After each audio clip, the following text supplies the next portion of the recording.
Hi, sisters! I'm Aryahi. I'm Gabbi. And I'm Lamha. And in today's episode, we are going to be discussing influencer apology videos. So the other day, I was scrolling on TikTok. You guys want to know what I saw? What? I saw James Charles crying about his horrible outfit on Coachella Talk. Oh my god, wait, I saw that. And in the comments, they were like calling him out of touch and they were being like parasocial. Right? Mm-hmm. Yeah.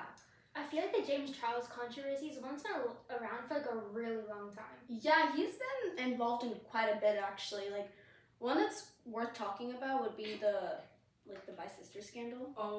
Wait, what was that? So, according to Time magazine, it all started with James' close friend Tati Westbrook, in which he had supported her opposing hair care brand, and she had created this 43-minute video expose uncovering all the lies about James Charles' career.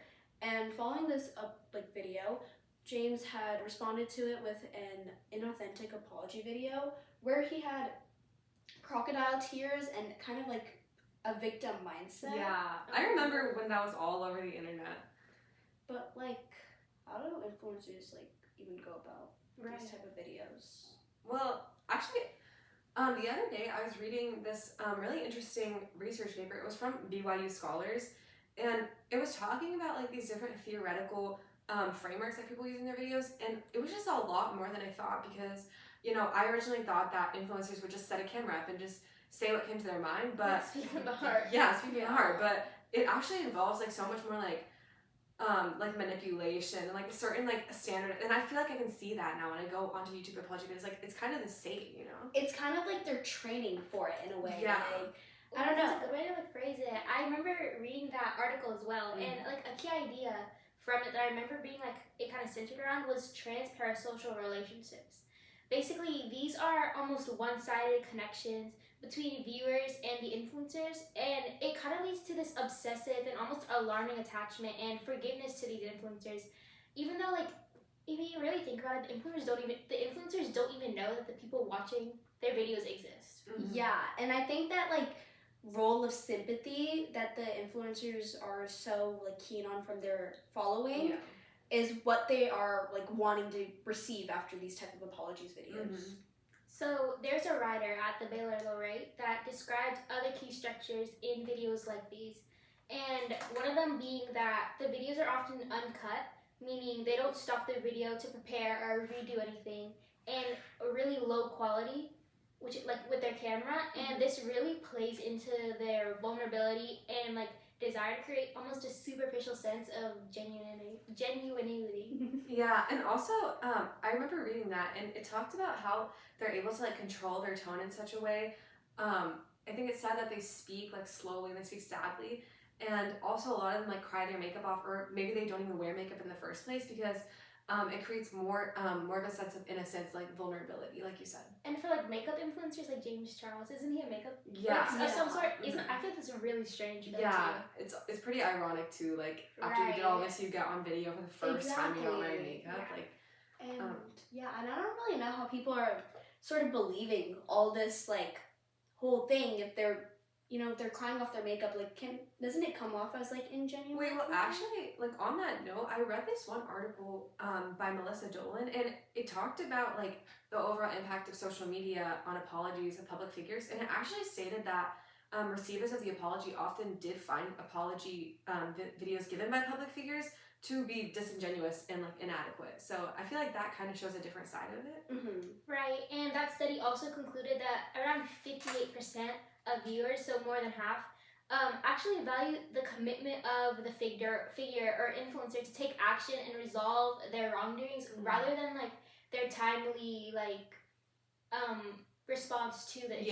Yeah.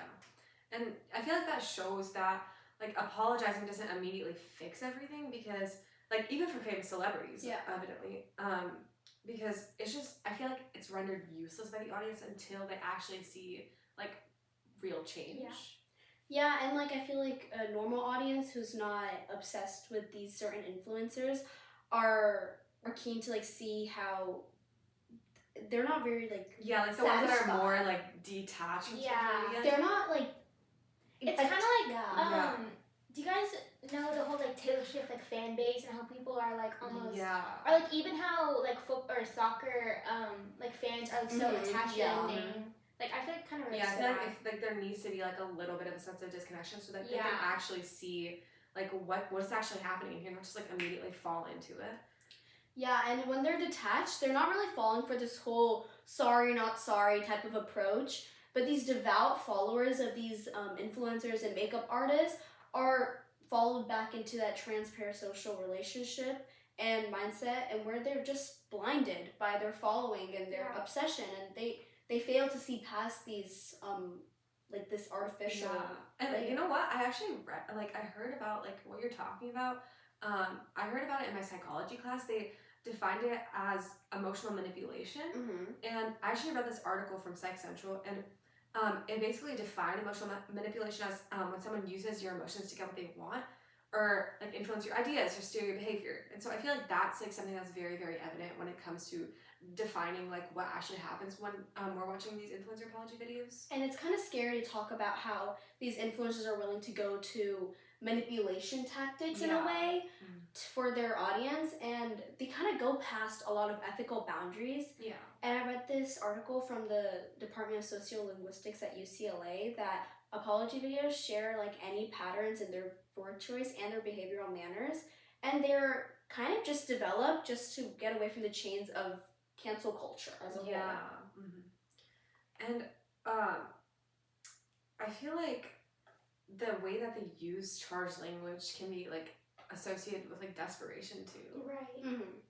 You showed me that article actually from UCLA, and I like just scrolling on my like For You page, I recognize all the like the heart of the article like described like the heavy use of sorry and like apologizing in all these videos, and also like they make a common effort to include mentions of accountability and like making mistakes. Yeah. I feel like that way they don't fall like into the quicksand of cancel culture.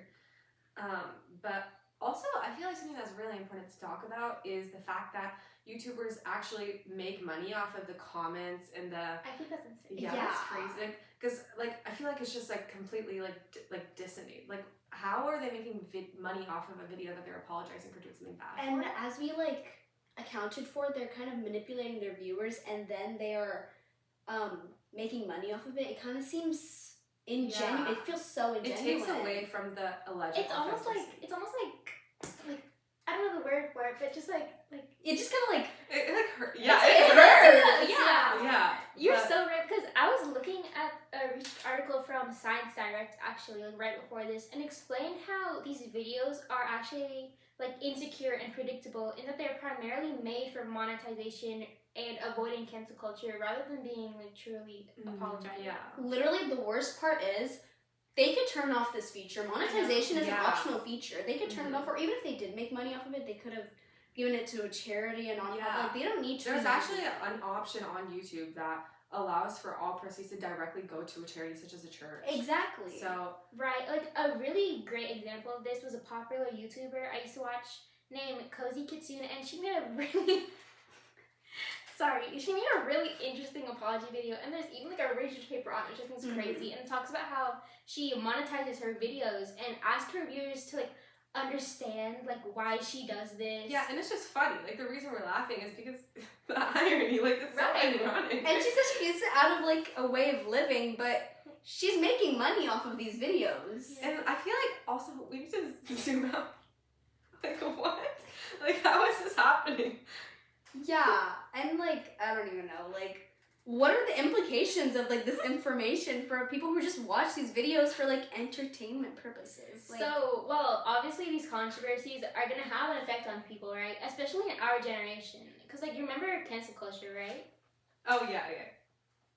So, actually, Josephine Campbell, who has a BA in Psych, she defines cancel culture as a form of public shaming in which groups or individuals swiftly denounce a campaign against a target, often using social media. And it really started off in the early 2000s, but it was way more lighthearted. Yeah. And then the rise of social media actually like escalated it. And I feel like the reason it's so like such a big deal is because it like magnifies people's mistakes and it makes like people attack the person. So I don't know, I feel like that's the reason that influencers are so like caught up in cancel culture a lot. And cancel culture is mainly driven by this mob mentality factor, which makes it easier to kind of divide between groups when an individual is like not alone. Yeah, so I feel like apology videos kind of intertwine with cancel culture because like nobody would make these videos if they weren't getting canceled or like trying to avoid getting canceled in the first place. Or being afraid of just being afraid in general. Yeah, Right. yeah. So I think this all kind of leads back to the idea that apology videos are curated in a way to almost manipulate their viewers, right? And I think people should like overall just be able to see past this superficial obsession Yeah. and understand that what we see online majority of the time can be fake. Yeah. And clips of entertainment, like from like clips of entertainment to these like videos, you can never be too careful on the internet. Yeah, I think so. Well, yeah. Well, that's all the time we have for today. So we will see you guys in the next episode.